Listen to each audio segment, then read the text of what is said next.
Dari mana ahli ini berasal? Semua orang merasa pikiran mereka menjadi gila.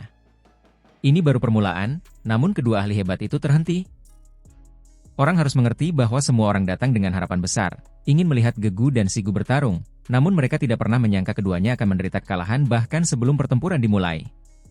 Terlebih lagi, itu dilakukan oleh satu orang. Sigu dan Gegu sama-sama mengerahkan kekuatan, teknik berharga melesat ke surga, langit ditutupi simbol. Mereka menggunakan kekuatan terbesar di ujung alam ini. Ini adalah perwujudan kekuatan yang selangkah melampaui batas tertinggi alam kultivasi yang hebat. Ini melampaui batas. Namun, meskipun demikian, mereka masih tidak bisa berjuang bebas, tidak mampu melepaskan diri dari orang itu. Tinju keduanya dicengkeram, membuat lengan mereka gemetar, tubuh terpelintir. Seluruh tubuh mereka dibatasi oleh jenis kekuatan yang mengerikan. Akhirnya, kepala mereka dipenuhi keringat, seolah-olah mereka akan jatuh ke tanah. Tidak mungkin, teriak Sigu. Itu karena mereka telah menentang akal sehat, menerobos batas, sudah menjadi individu transenden di alam kultivasi ini, setidaknya tak tertandingi di alam dewa kekosongan. Bahkan jika Sigu dan Gegu bertarung, tidak akan ada banyak perbedaan di antara keduanya. Tidak mungkin kekuatan luar biasa seperti ini bisa datang dari satu pihak. Jika mereka ingin menang atas lawan, mereka harus membayar harga yang sangat mahal. Namun, orang di hadapan mereka melakukannya dengan terlalu mudah, menekan mereka seperti ini. Apakah kalian bersedia tunduk di hadapanku? Si Hao bertanya, karena dia benar-benar tertarik pada keduanya. Siapa kalian? Gegu bertanya. Di kejauhan, suara hebat meletus. Seekor burung aneh muncul, seluruh tubuhnya terbakar, berubah menjadi pilar api ilahi, seolah-olah Phoenix sejati muncul di dunia, menyapu ke arah si Hao. Yi, kamu akhirnya muncul, burung kakek burung. Sepertinya kekuatanmu telah meningkat. Si Hao berkata pada dirinya sendiri. Dia mengendurkan tangannya, membiarkan Sigu dan Gegu pergi. Mereka terhuyung mundur, wajah pucat. Pada saat yang sama, semua orang melihat si Hao melompat keluar, bergegas ke punggung burung raksasa itu, berdiri kokoh di atasnya. Burung ilahi seperti Phoenix sejati itu berteriak, sangat tidak mau. Namun, setelah berjuang keras sebentar, itu hanya bisa membawanya ke kejauhan. Apa yang terjadi? Mengapa aku merasa seperti sedang bermimpi? Semua orang merasa sedikit pusing. Rangkaian kejadian ini terjadi terlalu cepat. Burung itu memiliki sejarah besar di alam dewa kekosongan, mungkin burung yang dibesarkan oleh kakek burung legendaris. Ketika burung itu pergi, seseorang berkata dengan kaget. Selama tahun-tahun ini, ada banyak orang yang mengetahui bahwa identitas kakek burung dan tetua koin itu istimewa, mungkin pelindung atau penguasa seluruh alam dewa kekosongan. Ini adalah peristiwa besar. Asal-usul macam apa yang dimiliki individu yang tiba-tiba muncul itu, sehingga burung suci kakek burung itu bergerak keluar? Apakah ini untuk menerimanya? Di tebing yang besar, burung raksasa itu menukik turun ke sini. Tubuhnya dengan cepat menyusut. Di puncak gunung duduk seorang tetua, tepatnya kakek burung di masa lalu. Si Hao mendarat, sedikit terkejut. Keadaan kakek burung sangat aneh, melepaskan aura yang menakutkan, serta sedikit perasaan kegelapan. Ini tidak sama seperti sebelumnya. Satu pikiran untuk mencapai pencerahan, 1 tahun jatuh ke dalam kebejatan. Saat itu, dia sudah memiliki perasaan seperti ini, merasakan bahwa kakek burung dan tetua koin sangat aneh. Siapa kalian? Kakek burung bertanya.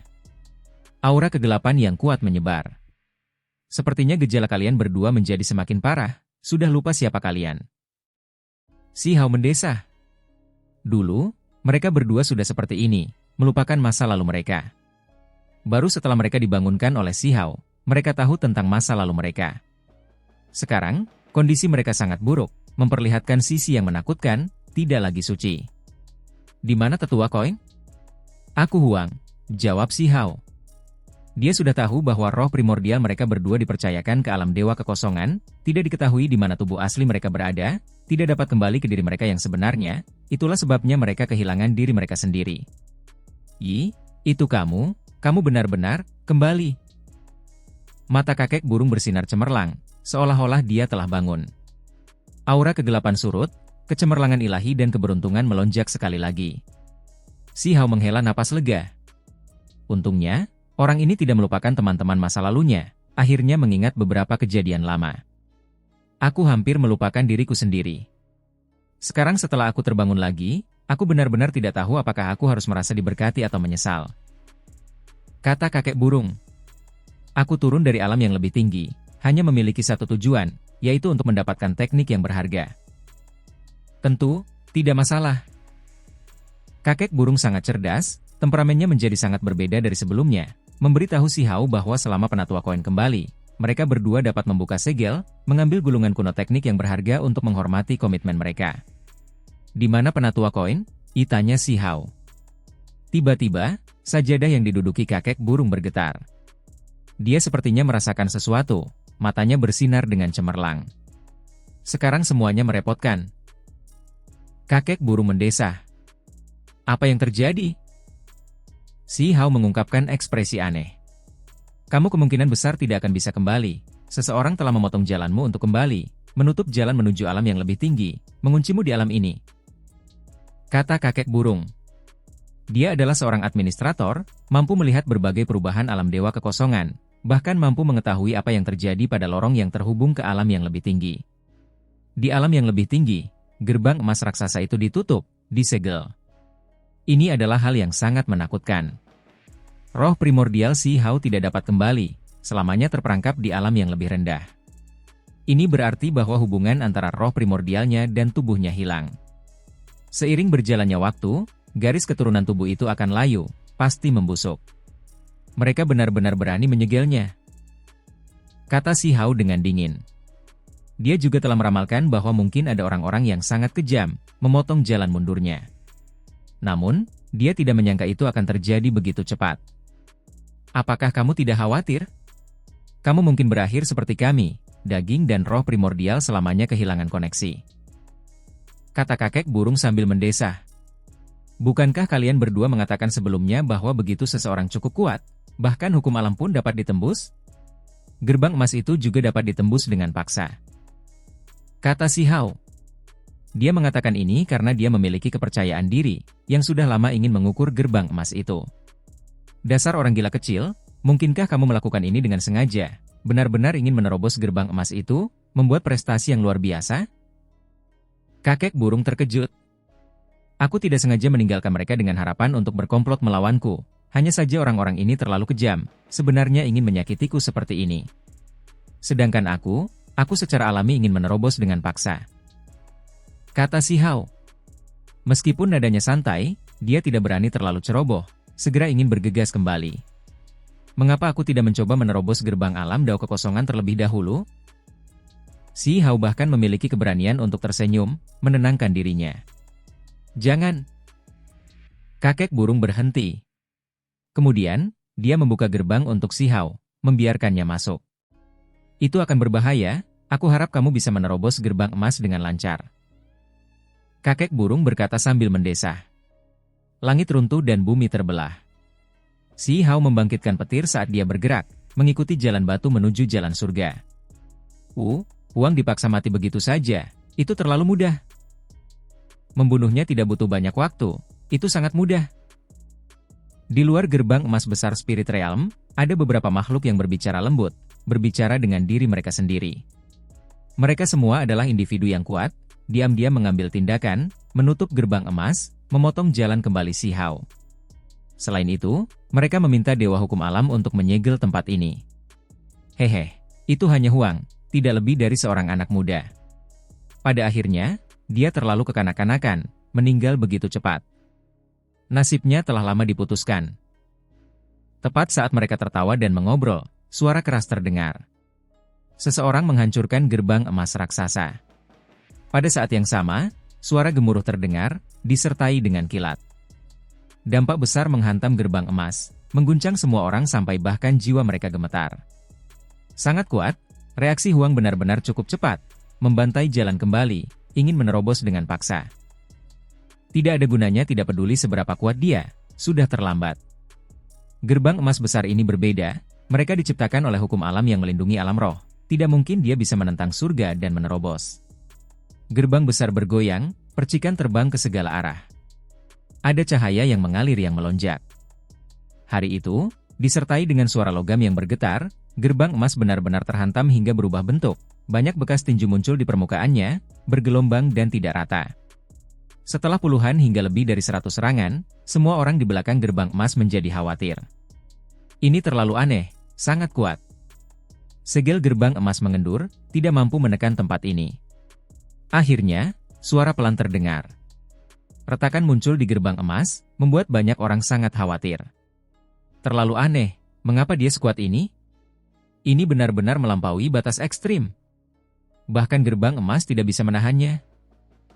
Beberapa orang panik, menjadi sangat terkejut. Suara keras lainnya terdengar. Benang laba-laba segera menutupi semua yang ada di bawah gerbang emas. Retakannya terlihat jelas. Dengan suara dong yang keras, gerbang emas itu hancur berkeping-keping. Astaga, ini monster! Bahkan jalan masuk alam roh telah dibuka, hancur berkeping-keping oleh tinju seseorang. Alam roh, di balik gerbang emas, banyak orang terkejut, berteriak keras.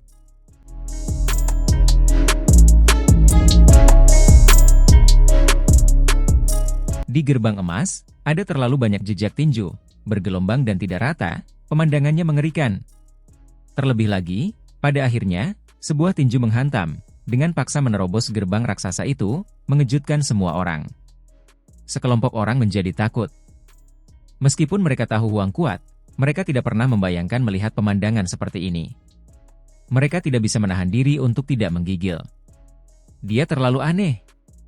Ini hanyalah jalan masuk ke alam roh, gerbang ke dunia spiritual yang terbentuk dari hukum alam. Itu melampaui batas kekuatan dunia, seharusnya tidak mungkin untuk menghancurkannya. Tetapi kenyataan ada tepat di depan mata mereka. Bahkan jika mereka tidak mempercayainya, Huang membantai jalannya begitu saja. Ketika tinju itu ditarik kembali, dan kemudian menyerang lagi, gerbang emas itu bergetar. Bukaan itu segera menjadi berkali-kali lebih besar. Banyak orang melihat anak muda itu dengan jelas. Pada saat ini, Huang membawa ekspresi dingin, saat ini diam-diam menatap mereka. Tinjunya bersinar, teknik berharga meletus, kekuatannya mencapai surga, bumi bergerak. Pemandangan ini benar-benar sedikit menakutkan. Lari! Teriak seseorang. Kali ini, mereka tahu bahwa mereka benar-benar telah menyinggung Huang, menyebabkan bencana besar. Yang terjadi selanjutnya kemungkinan besar adalah angin menderu dan hujan deras, menghadapi invasi yang tak terhentikan, pembantaian yang kejam. Suara keras terdengar, melampaui masa lalu. Jejak tinju yang ditunjukkan Si Hao kali ini mengalir dengan semua jenis cahaya, kekuatan tinju yang luar biasa. Itu karena ini adalah kekuatan gabungan dari beberapa jenis teknik yang berharga. Seluruh gerbang emas terhantam dan terbang, mengejutkan semua makhluk di alam roh. Meskipun banyak orang berlari, gerbang emas itu masih menghantam tubuh beberapa makhluk yang kuat dengan kuat.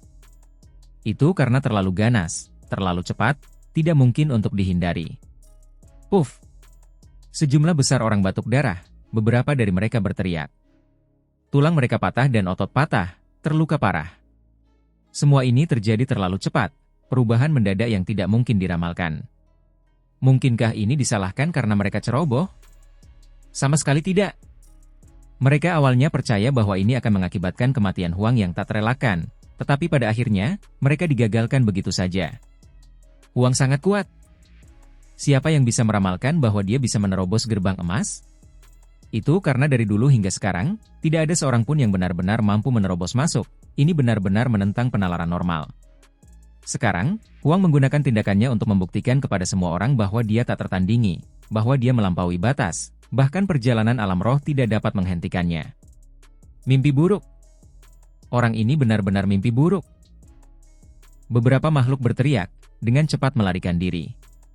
Si Hao berjalan mendekat, sebuah tinju menghantam. Petir menyambar puluhan ribu li, mereka yang telah lama melesat ke udara dan melarikan diri menuju cakrawala semuanya tersambar petir. Ini adalah kemampuan ilahi Kaisar Petir, kekuatan dari tinju Kaisar Petir. Ketika satu tinju menghantam keluar, ribuan garis cahaya tinju meletus, semuanya panjangnya puluhan ribu li. Akibatnya, di langit, hujan kultivator turun. Sejumlah besar individu jatuh, semuanya menghantam tanah. Di bawah tinju ini, tidak ada ketegangan. Banyak orang langsung meledak, hancur berkeping-keping. Ada beberapa yang menjadi batu bara hangus, tidak dapat bangkit kembali, terbunuh. Ini benar-benar sebuah tragedi. Itu karena kerusakan di alam roh akan mengakibatkan kerusakan besar pada vitalitas seseorang di dunia nyata. Namun sekarang, itu tidak sesederhana hanya satu orang yang menderita kerusakan, melainkan pembantaian, atau mungkin bisa disebut pembantaian. Jika luka-luka di alam roh terlalu mengerikan, itu akan mengakibatkan seseorang langsung mati di dunia nyata. Secara teori, hanya jarum penghancur jiwa atau pagoda penghancur jiwa yang bisa membunuh seseorang sepenuhnya, mengakhiri hidup mereka di dunia nyata. Namun, ada beberapa contoh di mana, jika kekuatan penghancurnya terlalu kuat, menghancurkan roh primordial di alam roh atau alam dewa Void, itu juga dapat menyebabkan seseorang benar-benar mati. Sekarang, Si Hao menyerang dengan ganas, jadi itu tentu saja menakutkan tak tertandingi. Hari itu, di 3000 provinsi, dalam beberapa sekte besar, banyak orang berteriak dengan menyedihkan, dan kemudian tubuh mereka secara bertahap menjadi sedingin es, kehilangan vitalitas. Ini adalah tragedi. Untuk beberapa warisan kuno, itu benar-benar mengerikan. Ada beberapa ahli yang mati begitu saja. Di dalam alam roh, wajah Si Hao dingin, benar-benar marah. Wajahnya membawa niat membunuh yang tak ada habisnya, melonjak seperti lautan di dunia ini. Pertempuran di perbatasan terpencil, demi menghentikan pihak lain, banyak pahlawan bertempur dengan bersimbah darah di medan perang, dan tidak pernah kembali. Sementara itu, kalian semua tidak pernah pergi ke medan perang. Tidak dapat membantu adalah satu hal, tetapi kalian selalu ingin membunuhku. Jika kalian punya nyali, pergilah ke Desolate Border, kalian semua harus benar-benar musnah. Si Hao berubah menjadi Kunpeng, sangat besar tak tertandingi, melesat sejauh 90.000 li ke udara, langit berkilauan dengan bulu-bulu emas yang membawa pola-pola hitam. Aura mengerikan yang menyebar kemana-mana tak tertandingi. Pada saat ini, Si Hao tak tertandingi. Dalam wujud Kunpeng, ia menyapu entah berapa puluh ribu li, tanpa menunjukkan belas kasihan, membantai makhluk-makhluk ini. Gerbang emas di belakangnya hancur, sementara sekarang, ia begitu heroik dan tak tertandingi, menghancurkan gunung dan sungai, memusnahkan para kultivator dari semua klan, benar-benar membuat tempat ini tampak seperti kiamat telah tiba. Langit runtuh dan bumi terbelah, hantu menangis dan dewa melolong. Ia membantai jalannya, darah mengalir deras. Dari para kultivator yang sebelumnya berpartisipasi dalam penyegelan gerbang emas, bahkan jika mereka tidak sepenuhnya terbunuh, itu cukup dekat. Adapun dewa hukum alam-alam roh, orang batu itu, muncul lagi. Akibatnya, tubuhnya hancur berantakan, berubah menjadi cahaya yang mengalir, tersebar sekali lagi. Melampaui batas, ini akan selamanya menjadi tema alam dewa kekosongan dan alam roh. Selama ini tercapai, maka seseorang akan benar-benar melampaui di atas, melampaui semua pendahulu, mampu menerobos semua aturan dan batasan, menggulingkan penalaran normal. Si Hao memburu mereka. Dia berubah menjadi Kunpeng sepanjang 10.000 li. Aumannya bergema di antara gunung dan sungai, tak terhentikan. Tidak ada yang mampu menghalangi jalannya. Dia sekarang mengerti sedikit lebih banyak tentang alam roh dan alam dewa Void. Apakah ini tanah suci yang digunakan orang-orang kuno untuk membina individu-individu yang paling kuat? Si Hao menyapu semua yang ada di jalannya, meninggalkan gunung dan sungai di tempat ini dalam reruntuhan, mayat di mana-mana. Tidak ada seorang pun yang bisa melawannya. Hari itu, 3000 provinsi sangat terguncang. Beberapa sekte kuno bisa dikatakan menyedihkan, satu lebih tragis dari yang terakhir. Para ahli di klan semuanya menghadapi bencana. Ada beberapa yang vitalitasnya terluka parah. Bagi mereka, pengalaman hari ini akan selamanya menjadi mimpi buruk, mustahil untuk disingkirkan. Sementara itu, bagi yang lain, itu bahkan lebih gelap. Mereka langsung terbunuh, tidak ada kesempatan untuk bangun lagi. Berhenti! Di kejauhan, terdengar suara gemuruh yang hebat. Istana tembaga kuno dan sederhana muncul, membawa untayan demi untayan energi dao abadi, menekan ke arah Si Hao. Pikiran Si Hao melonjak, pupil matanya mengecil. Dia benar-benar tidak berani bertindak terlalu ceroboh. Tubuh Kunpeng yang besar menyusut, kembali ke tubuh manusia normal. Itu karena istana tembaga itu sangat berbahaya, membawa energi abadi, serta kekuatan yang mengintimidasi. Orang-orang istana abadi? Istana tembaga itu bersinar. Pada saat yang sama, beberapa lusin keping karat tembaga hijau muncul. Mereka seperti awan kutukan, menutupi dunia, membawa sejenis kekuatan yang menggigilkan jiwa. Noda karat istana abadi, ini adalah perwujudan kekuatan kutukan. Saat itu, ketika Si Hao berada di alam bawah, dia sebelumnya telah diserang oleh seorang pelayan tua dengan karat tembaga, sehingga hampir mati, terkubur di desa batu selama setahun sebelum bangkit kembali. Dapat dikatakan bahwa pertempuran ini adalah salah satu yang paling berbahaya dalam hidupnya. Sekarang, dia tidak berani meremehkan ini. Bagaimana dia bisa bertindak gegabah? Dia menghindari karat tembaga hijau. Pada saat yang sama, dia terguncang secara batin. Ini adalah alam roh, namun istana tembaga muncul. Apakah mereka membawa roh artefak abadi sejati? Atau apakah ini untuk mengatakan, ini adalah proyeksi harta karun tertinggi itu, yang dikirim ke alam roh? Sosok Si Hao seperti kilat. Sambil dengan cepat menghindar, dengan suara kiang, dia menghunus inti pedang, menebas ke depan. Dia telah lama membuat persiapannya, memutuskan untuk menggunakan senjata ini untuk menghadapi istana tembaga di kabut abadi. Tidak peduli senjata dewa atau bilah tajam apapun itu, selama memiliki hukum alam dan tatanan yang terjalin di dalamnya, mereka juga dapat memasuki alam roh atau alam dewa kekosongan. Di kejauhan, percikan api berterbangan ke segala arah. Setelah pedang Si Hao terpotong, istana tembaga itu berguncang hebat. Dia agak kurang percaya diri, karena dikabarkan bahwa seorang abadi sedang tidur di dalam istana abadi perunggu. Meskipun dia telah lama menjadi setengah lumpuh, dia masih merupakan eksistensi yang tak terukur. Sekarang, istana tembaga ini muncul. Apakah itu proyeksi atau hukum alam yang terjalin? Apakah itu datang untuk menekan dan membunuhnya? Jika itu benar-benar istana tembaga itu, apakah ada seorang abadi di dalamnya juga? Si Hao memiliki keyakinan bahwa dia melampaui batas, mampu mengalahkan semua musuh di alam dewa kekosongan dan alam roh. Tetapi mereka semua adalah individu di tingkat fana, milik Dao Fana. Begitu menyentuh para abadi, bahkan jika itu adalah yang lumpuh, konsekuensinya akan sulit diramalkan, semuanya mengarah pada bencana. Dia merasa dunia spiritual ini mungkin tidak akan mampu membatasi seorang abadi dengan cara yang sama seperti dunia itu membatasinya. Generasi muda, beraninya kau mengarahkan pedangmu ke istana abadiku? Seorang pria parubaya muncul, berdiri di depan istana abadi perunggu, menatap dingin ke arah Si Hao. Jangan banyak bicara. Kaulah yang menghalangi jalanku, mengambil tindakan terhadapku terlebih dahulu. Si Hao berkata dengan dingin. Itu karena kau bertindak terlalu kejam, membunuh terlalu banyak teman Dao. Aku datang untuk menghentikanmu, menghentikan pembantaianmu. Pria parubaya itu berteriak dengan dingin. Kau benar-benar penyayang. Ketika pertempuran besar di Desolate Border berlangsung, mengapa aku tidak melihatmu menunjukkan kekuatanmu? Kali ini, mereka dengan kejam mencoba mengakhiri jalan hidupku, malah meminta istana abadimu untuk mengambil tindakan sekarang. Aku benar-benar ingin bertanya apa yang kalian semua coba lakukan. Si Hao memarahi. Kurang ajar. Pria parubaya itu berteriak. Enyahlah. Jangan berpikir bahwa hanya karena kau memiliki makhluk abadi sejati untuk diandalkan, aku akan takut padamu, aku harus menundukkan kepalaku. Ketika Si Hao melihat betapa sombongnya dia bergegas maju dengan membunuh, tentu saja tidak akan menunjukkan belas kasihan. Dia mengangkat inti pedang, menebas ke arah itu.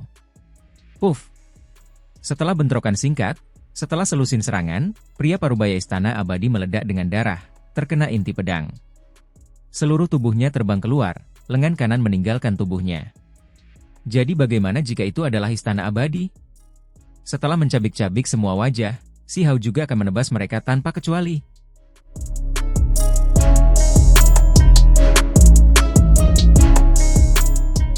Pria parubaya itu mendarat di tanah, lengan kanannya terjulur keluar, darah merah tua berceceran keluar. Tubuhnya terhuyung-huyung, wajahnya berubah pucat pasi. Rambutnya acak-acakan, tiba-tiba kepalanya terangkat, cahaya dingin keluar dari matanya, membawa amarah dan kebencian saat dia menatap Si Hao. Istana tembaga di atas kepalanya bergemuruh. Energi abadi berhamburan keluar beruntun demi beruntun, energi keberuntungan meluap, mengalir turun, melindunginya di dalam. Huang. Ekspresinya sangat kejam. Penampilannya awalnya menyendiri dan transenden, keturunan dari warisan keluarga abadi sejati, namun sekarang, dia hanya membawa kebencian yang pahit. Pada saat ini, lengan pria parubaya itu membentuk jejak, memperoleh metode yang tak tertandingi. Dia membentuk jejak manusia abadi. Sosok besar muncul di belakangnya, sosok kekosongan manusia abadi, beresonansi dengannya, terlebih lagi memengaruhi istana tembaga di atasnya. Kenyataannya, dia justru mengoperasikan artefak abadi, membuatnya hidup kembali, meletus dengan cahaya abadi yang tak berujung, ingin menekan dan membunuh Si Hao. Untungnya, Si Hao memiliki inti pedang abadi-abadi. Artefak kuno ini sangat kuat, mampu menahan artefak magis yang kuat itu, itulah sebabnya Si Hao bergegas dengan inti pedang ini di tangannya. Inti pedang itu membesar, tidak lagi seperti pedang abadi. Ia dengan cepat mengembang, menjadi seperti punggung gunung raksasa, hancur begitu saja. Sial! Percikan api berterbangan ke segala arah. Badan pedang bersinar, menghantam istana tembaga raksasa, membuatnya bergetar tanpa henti, terus bergemuruh dengan suara. Karat tembaga hijau berterbangan ke segala arah. Pada saat itu, cahaya abadi berterbangan ke segala arah, niat membunuh melonjak. Puff! Pria parubaya itu batuk darah. Meskipun dia tidak terkena, kekuatan inti pedang itu terlalu ganas, langsung melukainya. Si Hao menyipitkan matanya, menatap istana perunggu, memeriksanya. Dia mengungkapkan ekspresi terkejut, artefak abadi ini ditekan, tidak menampilkan kekuatan dao abadi yang seharusnya dimilikinya. Ini membuatnya terguncang, pada saat yang sama sedikit tidak yakin. Saat ini, Si Hao menatap ke depan, matanya berkedip-kedip dengan cahaya dingin. Jika kekuatan dao abadi benar-benar ditekan di sini, dia benar-benar tidak keberatan mengakhiri semuanya di sini, langsung membantainya. Jika istana tembaga itu memiliki seorang abadi sejati yang setengah hancur, maka dia akan membunuhnya. Itu karena dia tidak memiliki kesan baik sedikit pun terhadap sekte ini.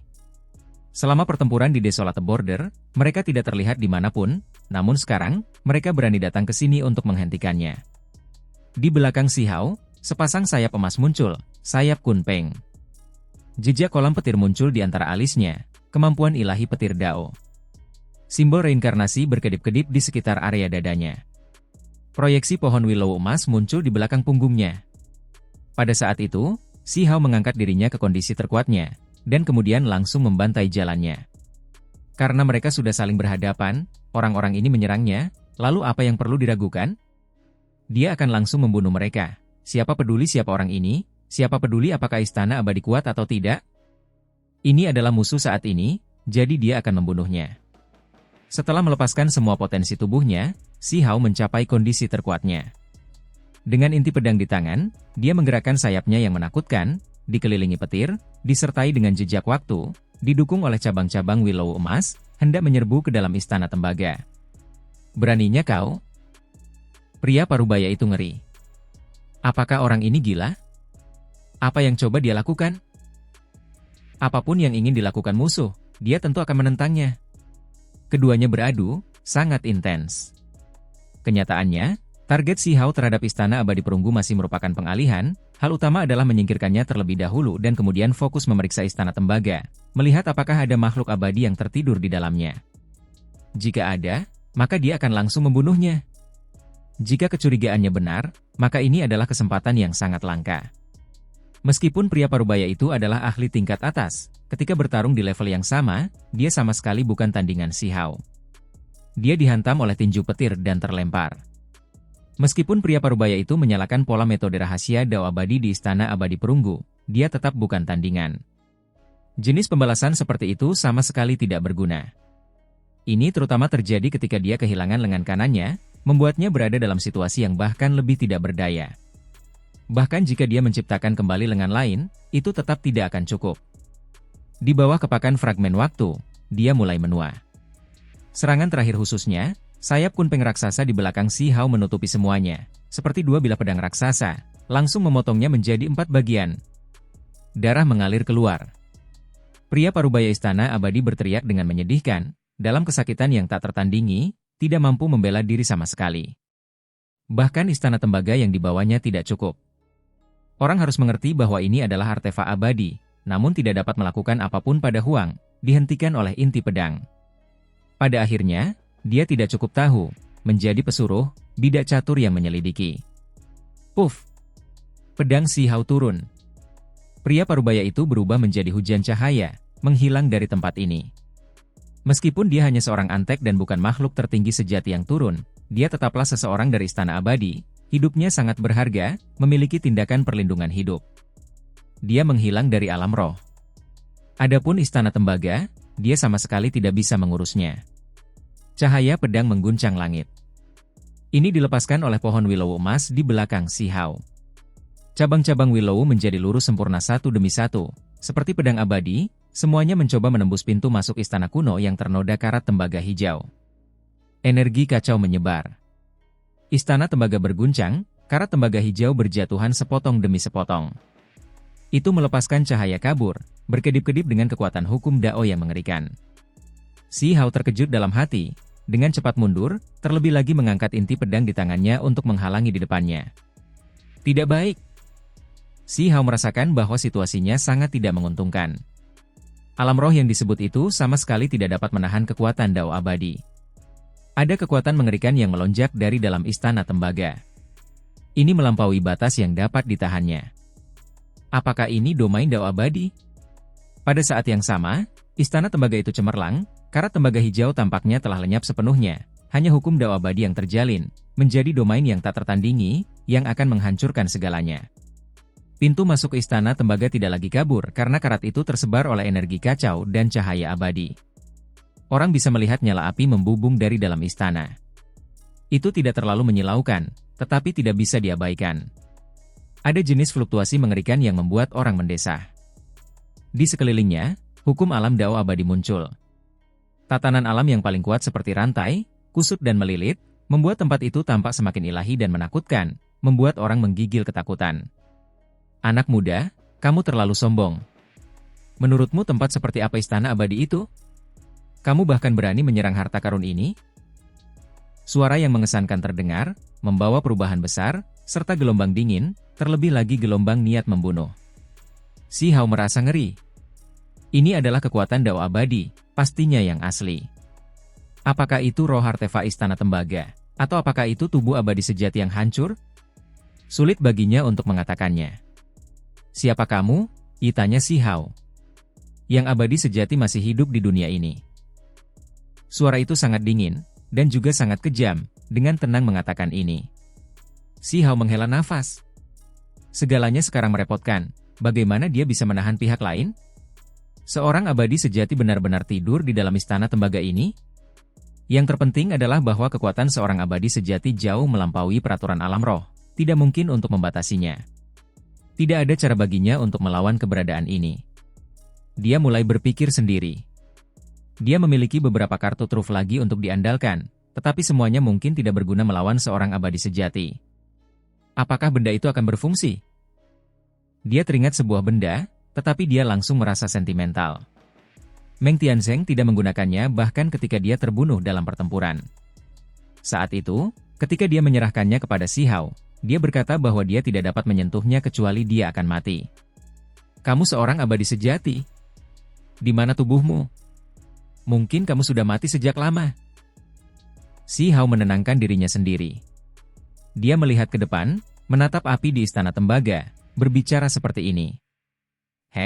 Tubuh yang hancur itu abadi, hidup berdampingan dengan dunia, tidak akan pernah pudar.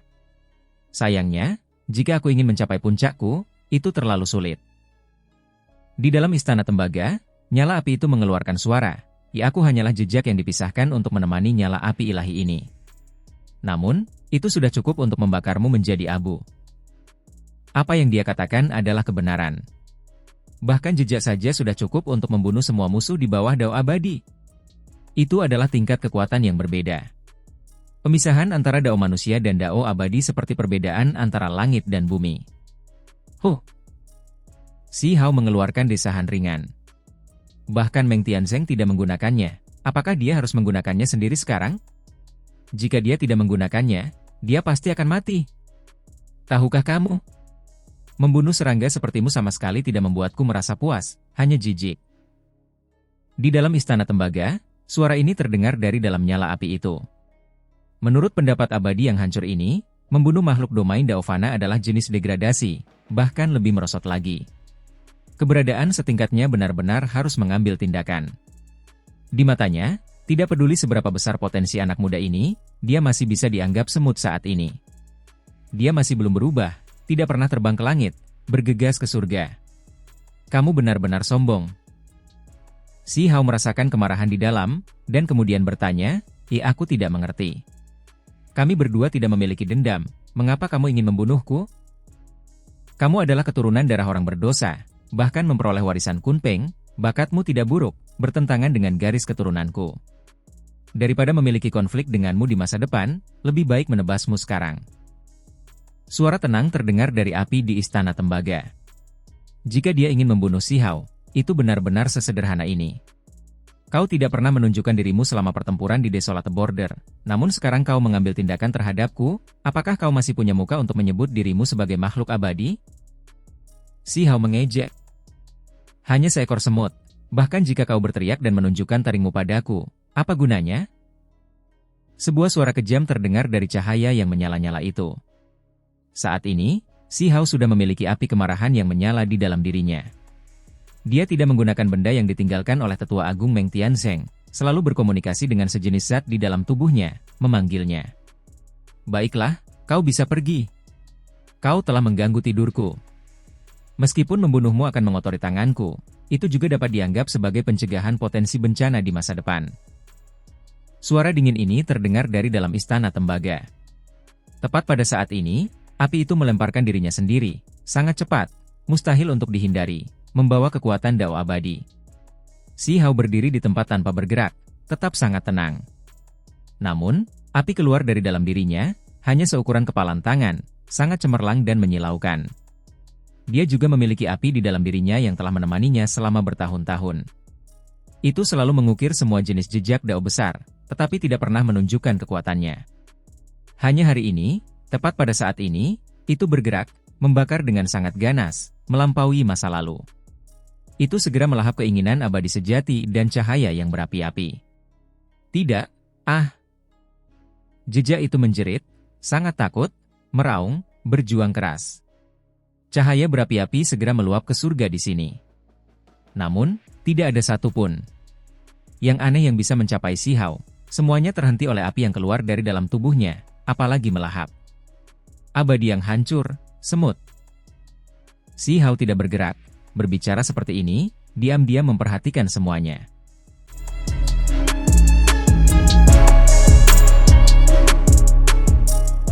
Yang hancur, bahkan jika dia benar-benar setengah hancur, tidak ada yang berani memandangnya seperti semut. Dia masih sangat kuat, tidak mungkin untuk dikalahkan. Alasan mengapa Si Hao mengatakan ini sepenuhnya untuk mengejeknya. Itu karena belum lama ini, Immortal yang hancur di dalam Istana Tembaga memandang rendah Si Hao seperti ini, mengatakan bahwa membunuhnya bahkan mengotori tangannya. Cahaya api itu cemerlang, bersinar tanpa henti. Tidak seorang pun dapat meramalkan hasil ini, bahkan Si Hao sendiri tidak berpikir akan seperti ini. Jejak Immortal sejati ditelan, terbakar. Awalnya, jejak Immortal yang hancur dari Istana Tembaga itu terbungkus dalam nyala api sejatinya sendiri, tetapi sekarang, nyala api sejati lainnya muncul, benar-benar ingin membunuhnya. Ini tidak. Immortal yang hancur itu berteriak. Dia benar-benar tidak mau. Serangga di depan matanya benar-benar akan membunuhnya. Siapa yang akan percaya ini jika berita itu keluar? Semburan cahaya api yang terbentuk sepenuhnya dari simbol-simbol melompat-lompat di sana, berkedip-kedip. Itu ilahi dan menguntungkan. Tentu saja, ini hanya untuk orang lain. Bagi makhluk abadi yang hancur, ini adalah neraka, jurang yang membuatnya jatuh. Terlalu sulit untuk berjuang bebas, api yang berarti kehancuran dan layu. Hou! Dia melepaskan raungan besar. Cahaya berapi meluap, menelan langit di atas dan bumi di bawah. Puncak gunung di sekitarnya semuanya terbakar sampai berwarna merah tua, berubah menjadi magma, dan kemudian mengering. Tidak ada yang bisa menghentikan kekuatan ini. Ini adalah api sejati dari makhluk abadi yang hancur, yang mewakili kekuatan Dao abadi, yang mampu menghancurkan segalanya. Namun, itu tidak bisa membunuh Si Hao, karena dia dilindungi oleh gumpalan cahaya berapi-api. Bagaimana ini bisa terjadi? Dia berteriak. Tubuhnya hancur berantakan, yang disebut jejak Dao abadi sudah terbelah berkeping-keping. Dia akan dihancurkan. Suara renyah terdengar, seolah-olah orang-orang di dunia ini terkoyak, akan menuju kiamat. Makhluk abadi yang hancur melepaskan satu raungan terakhir. Semua cahaya api itu meledak, meratakan entah berapa puluh ribu li di sekitarnya hingga rata dengan tanah, mengubahnya menjadi lautan magma, lalu menjadi abu. Dia mati begitu saja, dilahap oleh cahaya api itu. Pada akhirnya, ketika semuanya tenang, hanya gumpalan cahaya itu yang tersisa di depan Si Hao. Itu seukuran kepalan tangan, terbentuk dari simbol-simbol, melompat-lompat. Tanpa diragukan lagi, itu menyerap api sejati abadi yang hancur itu, memurnikan esensinya dan menggabungkannya ke dalam dirinya sendiri, dengan cepat melahapnya. Semuanya berakhir begitu saja, seolah-olah itu hanya mimpi buruk. Jejak ahli Dao abadi itu terbakar sampai mati begitu saja. Tempat ini benar-benar pemandangan yang sunyi. Segala sesuatu dalam jarak ratusan ribu hingga jutaan li hancur, gunung dan sungai hancur. Ini benar-benar mengerikan.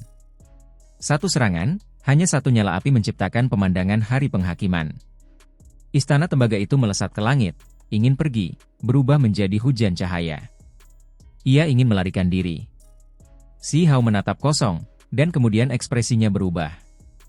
Ia dengan cepat bergegas keluar, pada akhirnya, ia juga berubah menjadi hujan cahaya, meninggalkan alam roh. Di ruang meditasi, tubuh asli Si Hao tiba-tiba membuka matanya. Mereka seperti obor, menyala dengan ganas, menerangi seluruh ruangan batu. Kupu-kupu kaisar berkibar di bahunya. Si Hao bangkit, sangat tergesa-gesa. Ia bergegas keluar dari tempat pengasingannya seperti embusan angin untuk menemui orang tuanya dan Dewa Qin.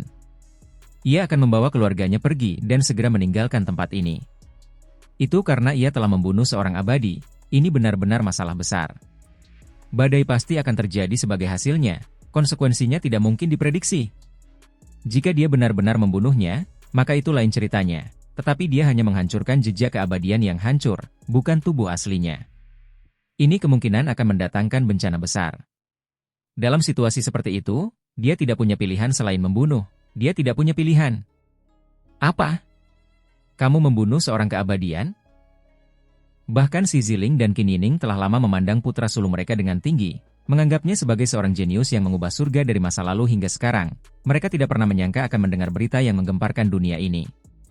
Prestasi luar biasa seperti ini sama sekali tidak terbayangkan. Di masa lalu, mereka semua mendiskusikan apakah ada keabadian di era yang hebat ini.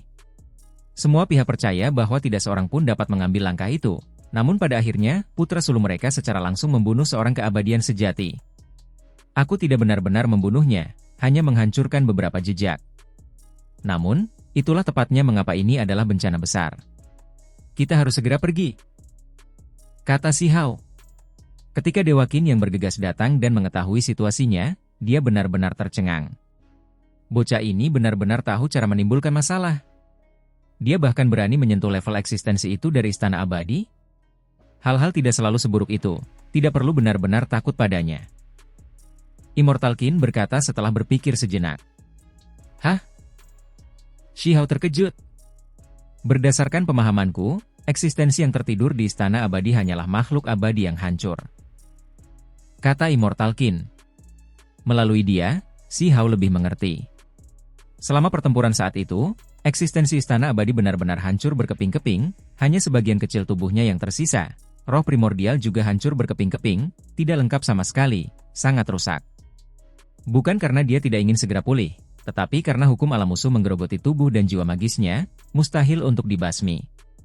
Keadaannya semakin memburuk dari hari ke hari. Akhirnya, dia hanya bisa berjuang sambil berada di ambang kematian. Dia tidak bisa keluar. Immortal Qin menjelaskan lebih lanjut. Istana Abadi, ini adalah tanah kuno yang sangat misterius. Ada mata air abadi di sana, keberadaan itu membatasi dirinya di mulut mata air, tetap tidak aktif sejak zaman kuno. Jika bukan karena mata air abadi itu, dia pasti sudah lama meninggal. Bahkan selama zaman kuno abadi, ketika dunia penuh dengan kemakmuran dan kemuliaan, hanya ada beberapa mata air Dao abadi di dunia. Pada akhirnya, di bawah pertempuran itu, semuanya hancur, para ahli musnah. Abadi yang hancur sudah menjadi makhluk yang tak tertandingi di era besar ini, itulah sebabnya mata air yang tersisa berakhir di tangannya, memelihara tubuh dan jiwanya yang rusak. Adapun istana abadi perunggu itu, biasanya, terletak di atas mata air abadi, jarang bergerak. Biasanya digunakan untuk melindungi tempat itu. Dewa abadi yang hancur itu meninggalkan jejak yang sangat penting di istana tembaga itu tepatnya untuk mengendalikan segalanya. Begitu beberapa perubahan terjadi, mereka dapat segera memanggil istana tembaga kuno itu. Sekarang, kau membunuh jejak di dalam istana tembaga itu, konsekuensinya sangat besar. Itu mungkin membawa efek yang mengerikan bagi dewa abadi yang hancur itu. Dia akan menderita serangan balasan, kata Dewa Qin. Itu karena tubuh yang hancur itu rusak sejak awal, menggunakan mata air abadi untuk menyelamatkan hidupnya. Sekarang, ia kehilangan jejak jiwa penting lainnya. Baginya, ini mungkin bencana besar. Dewa Qin menduga bahwa ketika menghadapi jenis kerusakan kritis ini, Dewa Abadi yang hancur itu tidak akan berani muncul di dunia, kemungkinan besar segera menyelam ke kedalaman mata air abadi untuk memelihara tubuhnya yang hancur. Kalau tidak, dia mungkin mati. Ah, jadi sebenarnya seperti ini? Si Hao cukup terkejut. Serangan acaknya, memanggil api sejati itu benar-benar memiliki peluang untuk membunuh Dewa Abadi ini sepenuhnya? Mengapa aku tidak langsung maju saat dia lemah dan menyelesaikan pekerjaannya, melenyapkannya sepenuhnya? Si Hao berkata dengan marah. Jika Dewa Abadi yang hancur itu tetap ada, maka itu akan selalu menjadi sesuatu yang perlu dikhawatirkan. Tidak bisa. Hanya karena tubuh yang hancur itu tidak muncul di dunia bukan berarti dia tidak kuat atau tidak bisa bertarung, tetapi lebih karena dia menghargai hidupnya. Jika kamu pergi ke sana, dia pasti akan melepaskan serangan yang kuat, menunjukkan kekuatan bertarung yang paling mengerikan, menebasmu terlepas dari apakah kamu seorang dewa atau Buddha. Tentu saja, begitu dia keluar dan bertarung seperti itu, kemungkinan besar dia tidak akan bisa hidup lebih lama lagi, pada dasarnya membakar jati dirinya yang sebenarnya. Immortal Qin menggelengkan kepalanya. Kalau tidak, mengapa dia tidak muncul di dunia setelah bertahun-tahun, selalu bersembunyi, hanya bisa menyaksikan dunia mengalami perubahan? Dia memiliki kekuatan abadi yang sia-sia, pengecut dan rakus akan kehidupan ini.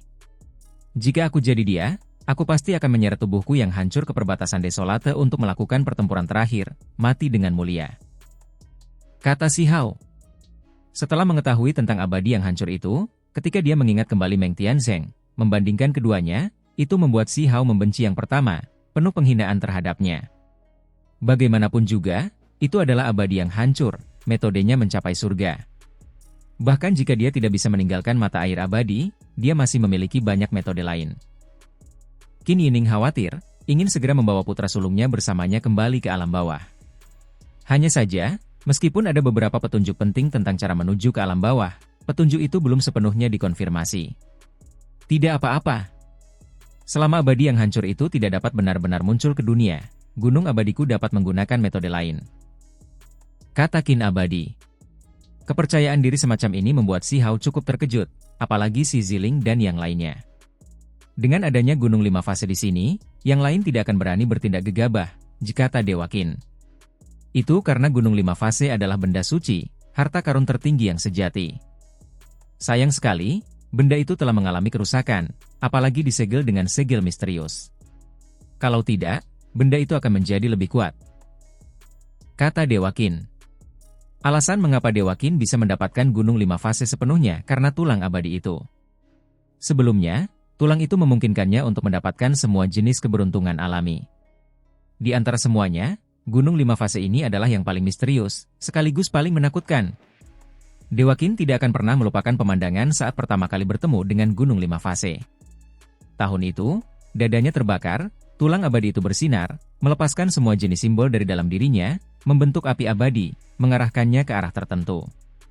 Pada akhirnya, dia benar-benar menerobos ke dunia kuno yang rusak. Di tempat ini ada gunung kuno yang tampak seperti 5 jari tangan. 5 puncak bersandar berdampingan, energi abadi melonjak, kekacauan purba meletus. Di pegunungan itu terdapat sisa-sisa dewa dan setan, yang sangat menakutkan. Di tempat itu, dia pernah mendengar suara, seperti desahan, tetapi juga seperti ingatan masa lalu. Gunung 5 fase memiliki banyak dewa dan setan dalam kekacauan utamanya, banyak makhluk ilahi bawaan yang lahir di sana. Namun, pada akhirnya, mereka semua mati karena bertempur dalam pertempuran hebat. Immortal Qin tidak menyembunyikan apapun, berbicara tentang pemandangan yang dilihatnya saat pertama kali melihat Gunung 5 fase, membuat semua orang di sini tidak bisa menahan napas dingin. Hari itu, di arah istana abadi, aura mengerikan meletus. Kabut abadi yang meluap dari surga menyebar, merobek kubah langit, membuat beberapa bintang di luar angkasa jatuh. Pemandangan ini mengejutkan semua orang. Ketika berita menyebar, 3.000 provinsi semuanya terguncang.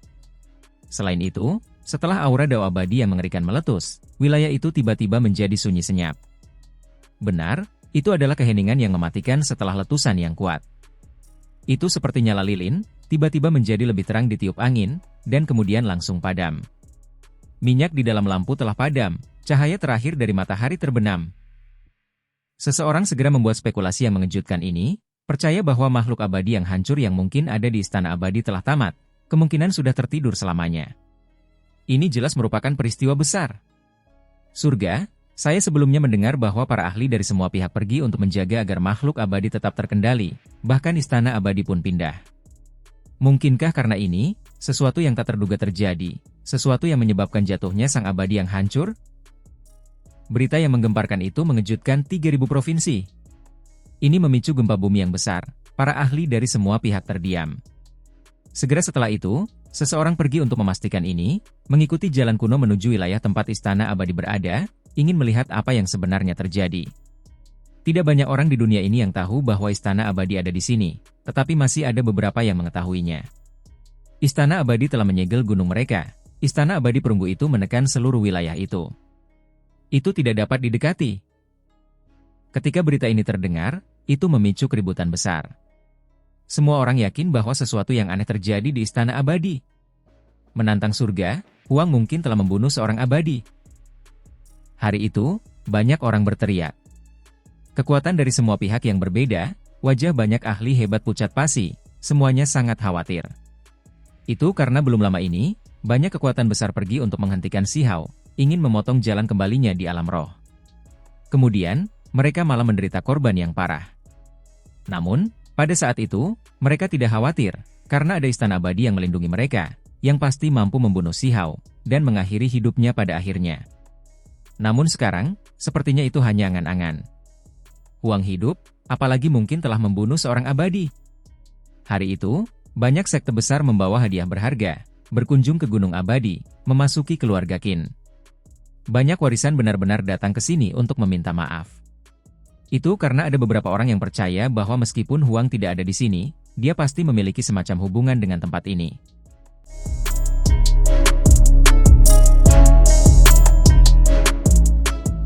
Tokoh-tokoh penting dari beberapa warisan berkunjung ke Gunung Lima fase 1 demi 1. Mereka secara tidak langsung mencari keberadaan Huang, ingin tahu di mana tepatnya Si Hao berada. Ini sangat penting. Aku belum melihatnya. Dewa Qin menggelengkan kepalanya. Dia sebelumnya telah muncul, menerima beberapa tokoh penting. Tentu saja, tidak banyak yang layak untuk dia datangi, semuanya adalah pemimpin warisan tertentu.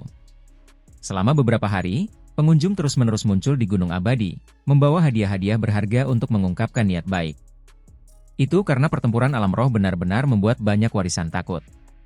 Huang terlalu buas, berubah menjadi Kunpeng, tak terhentikan, semua orang yang dikirim dari berbagai sekte menderita kekalahan besar. Hampir semuanya musnah dalam pertempuran itu. Bahkan jika itu di dunia spiritual, bukan pertempuran di dunia nyata, sejumlah besar orang masih mati dengan menyedihkan, selamanya meninggal. Ini adalah pertunjukan kekuatan, Huang membantai nama yang kejam untuk dirinya sendiri. Sudah berapa tahun berlalu? Namun, dia sebenarnya sudah banyak berubah, melampaui para penguasa banyak warisan. Saat itu, dia bisa dipandang rendah oleh beberapa master sekte, seorang kultivator kecil yang bisa mereka tekan dan bunuh dengan mengangkat tangan mereka. Sekarang, bahkan istana abadi hancur di bawah tangannya. Huang benar-benar tidak datang ke sini. Seorang kultivator mencoba menyelinap masuk ke klan Qin, diam-diam menghadiahkan sebatang obat berharga. Adik kecil, bagaimana kalau kita mengobrol? Itu sampai-sampai bahkan mereka yang berada di bawah klan Qin disuap, mencoba mendapatkan beberapa informasi dari mereka. Gunung Abadi segera menjadi ramai dengan aktivitas, menarik orang-orang dari semua sekte, semua demi memahami dan mendekati Huang. Namun, orang-orang klan Qin bungkam, tidak membocorkan informasi apapun, tetapi justru karena ini, semua orang malah merasa semakin yakin bahwa Si Hao datang ke sini. Terlepas dari apakah dia masih di sini atau tidak, dia pasti pernah muncul di sini sebelumnya. Saudara Dao, kami benar-benar harus meminta Anda untuk membantu kami. Kami memiliki sedikit kesalahpahaman dengan teman Dao kecil Huang sebelumnya. Kami berharap Anda dapat membantu kami berdamai dengannya. Segera setelah itu, beberapa orang membawa hadiah ke klan Qin. Nilainya berkali-kali lipat lebih berharga dari sebelumnya. Pada hari-hari berikutnya, klan Qin menerima sejumlah besar hadiah, yang dikirim secara pribadi oleh beberapa tetua sekte kuno karena rasa bersalah. Semua ini demi meredakan ketegangan mereka dengan Huang, takut dia akan datang untuk membalas dendam. Itu karena Huang terlalu buas. Jika dia menjadi gila, secara langsung menimbulkan masalah di sekte mereka. Bahkan jika mereka tidak dibantai sampai langit dan bumi terbalik, seluruh sekte itu musnah, itu pasti akan sangat mengerikan. Di dalam gunung abadi, Si Hao mengusap dagunya, sedikit terdiam. Apakah dia benar-benar sekejam itu? Sekte-sekte besar itu sudah takut bahkan sebelum dia mengambil tindakan. Sangat takut, mengambil inisiatif untuk menunjukkan niat baik, ingin mengubah hubungan mereka dengannya. Hanya dalam beberapa hari ini saja, di dalam perbendaharaan tertentu di klan Qin, harta surgawi ditumpuk menjadi gunung kecil, benar-benar terlalu banyak. Itu semua adalah hadiah dari orang-orang itu. Ini benar-benar di luar dugaan Si Hao. Awalnya, setelah membunuh seorang abadi, dia mengira bahwa dia memprovokasi beberapa bencana besar, bersiap untuk melarikan diri, kembali ke alam bawah sesegera mungkin. Namun pada akhirnya, siapa yang mengira bahwa sesuatu yang tidak terduga terjadi pada keberadaan itu, sulit untuk mengatakan apakah dia akan selamat, mengintimidasi banyak sekte karena ini. Dia tidak menolak, niat baik, warisan itu. Semua pendatang baru diterima. Tidak peduli apa yang mereka berikan kepadanya, dia menerimanya tanpa kecuali, meminta orang-orang klan Qin untuk mengambilnya. Teman kecil, apakah kamu membutuhkan harta surgawi ini? Bahkan mata orang-orang klan Qin memerah. Itu karena Huang bahkan tidak keluar, tidak mengatakan sepatah kata pun, namun beberapa sekte besar pindah seperti ini, memberinya begitu banyak barang. Aku benar-benar membutuhkannya. Tidakkah kalian semua melihat? Ratusan anak-anak ini mengemis untuk mendapatkan makanan, dan ada juga desa batu di alam bawah, semuanya menungguku untuk membangunnya kembali. Si Hao berbicara langsung, menunjuk ke arah anak-anak yang dibawanya kembali dari perbatasan desolate dan menyebutkan alam bawah. Beberapa hari berlalu. Jumlah orang yang datang untuk mengunjungi klan Qin menjadi sedikit lebih sedikit. Kulit Si Hao sangat tebal. Dia menemukan Qin abadi, menyuruhnya diam-diam menyebarkan berita untuknya, memberitahu warisan-warisan yang sebelumnya mencoba menyerangnya di alam roh bahwa jika mereka ingin akur, itu bukan hal yang mustahil. Selama harta surgawi yang mereka bawa dapat memuaskannya, maka dia akan menganggapnya sebagai air di bawah jembatan. Ketika Dewa Qin mendengar ini, dia langsung terdiam. Bukankah kamu baru saja menyingkirkan setumpuk harta? Sekarang, kamu menginginkan lebih, ini adalah pemerasan. Itu dibawa oleh mereka sendiri, jadi itu hanya dapat dihitung sebagai sedikit niat baik. Dari sini dan seterusnya, itu akan tergantung pada kinerja mereka. Kata Si Hao. Ketika beberapa warisan mendengar ini, mereka tidak bisa menahan diri untuk tidak mengutuk. Beberapa dari mereka bahkan lebih mencaci maki, mengatakan bahwa Huang terlalu hina.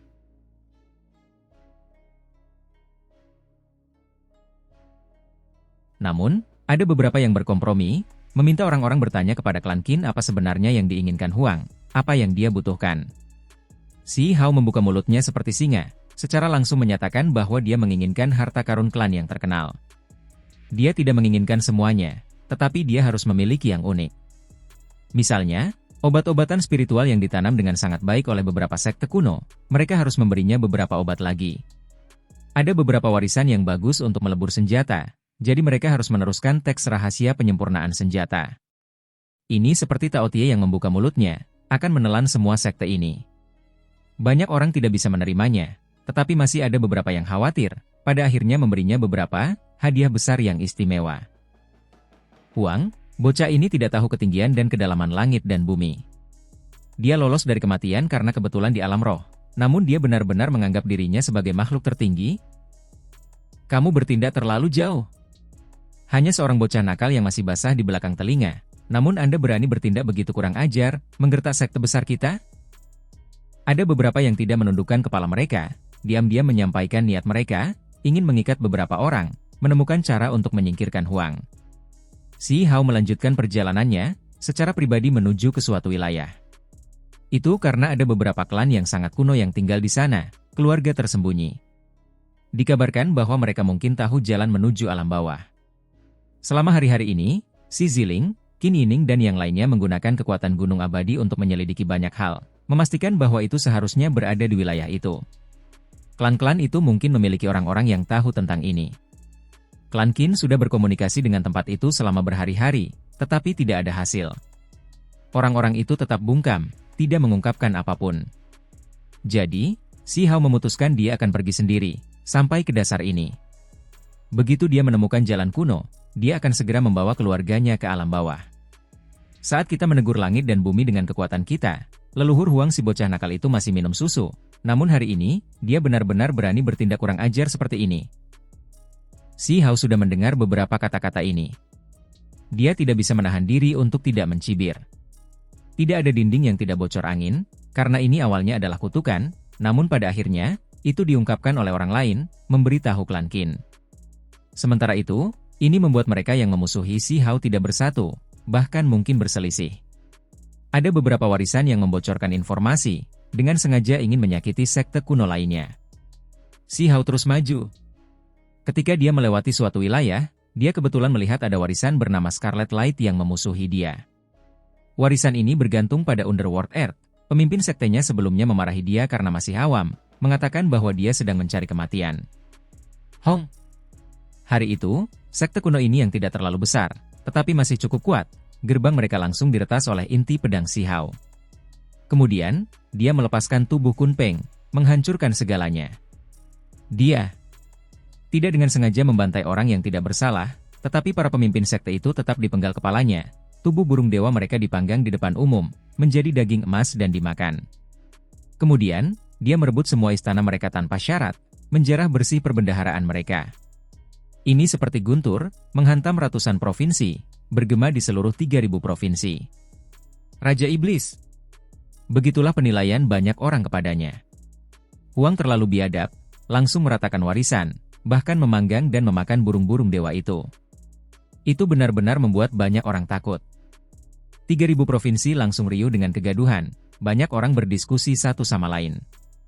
Melalui kejadian ini, semua orang tahu bahwa Huang yakin akan dukungannya, dan bahwa sesuatu yang sangat buruk telah terjadi pada keberadaan kuno Istana Abadi. Kalau tidak, mengapa Huang berani mengambil tindakan? Terlebih lagi, apakah ini memprovokasi dunia bawah? Sekte Cahaya Merah mengandalkan dunia bawah, ini adalah sesuatu yang diketahui semua orang. Ini seperti membunuh ayam sebagai contoh bagi anjing. Beberapa orang mendesah, ekspresi di wajah mereka jelek, merasa sangat khawatir. Itu karena ada lebih dari satu sekte yang mengutuk Huang, bersekutu untuk membunuhnya. Sekarang, Cahaya Merah telah musnah, ini segera membuat banyak sekte terguncang, membuat mereka panik. Kenyataannya, Si Hao hanya menyingkirkan sekte Cahaya Merah di sepanjang jalan, dia tidak punya rencana untuk menghadapi dunia sendirian. Itu karena dia memiliki masalah yang lebih penting, ingin memastikan apakah ada masalah dengan jalan menuju alam bawah itu sesegera mungkin. Provinsi surga. Si Hao menunjukkan ekspresi aneh. Dia menemukan bahwa saat melaju kencang, dia benar-benar memasuki provinsi surga, melewati tempat ini. Klan surgawi tinggal di provinsi ini, itulah sebabnya provinsi ini dikenal sebagai provinsi surga. Klan surgawi, ini sama sekali bukan sekte yang asing baginya. Bagi Si Hao, dia memiliki terlalu banyak kenangan yang tidak begitu hebat. Ini adalah tempat yang penuh dengan keluhan. Dia hampir mati di sana, tempat yang sangat dibencinya. Dulu, dia melindungi Yunxi, mengawalnya melewati ratusan ribu li, dan membawanya dengan selamat ke klan surgawi. Namun, pada akhirnya, klan ini menggigit tangan yang memberi mereka makan dan melemparkannya ke penjara. Di tempat itu, dia ditikam dan dipotong oleh pedang tajam, bahkan ditekan oleh para ahli klan ini, dan hampir mati. Semuanya karena mereka menginginkan teknik berharga Kun Peng dan hal-hal lainnya. Klan ini membalas kebaikannya dengan kejahatan, langsung menjadi bermusuhan, membuat hati Si Hao terasa sangat dingin bahkan sekarang. Orang harus mengerti bahwa dia mengawal mutiara klan mereka Yunxi kembali, tetapi menerima perlakuan seperti ini. Aku akan mengunjungi teman-teman lama ini. Si Hao memutuskan untuk pergi ke kota surga, melakukan perjalanan ke sana.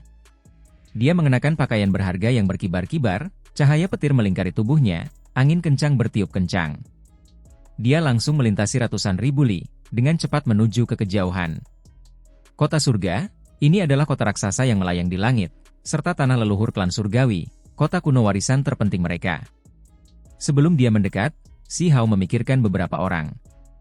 Mereka berdua berasal dari alam bawah, sebelumnya memiliki interaksi penting, bahkan menempuh perjalanan hidup dan mati selama ratusan ribu li, namun pada akhirnya, hanya ada pertentangan dari klan surgawi. Red Spider Lily, Fuku, dua mutiara klan surgawi lainnya. Jenius nomor 1 klan surgawi dari generasi muda, Yuyu, apakah dia bangkit sekali lagi? Ada juga yang disebut Raja Tiga Batu, seseorang yang tidak terlalu menonjolkan diri. Orang ini pasti sangat menakutkan. Apakah Celestial tua kembali? Si. Hao memikirkan beberapa hal, dan kemudian sedikit senyum dingin muncul di sudut bibirnya. Dia langsung menuju ke tanah penting klan surgawi.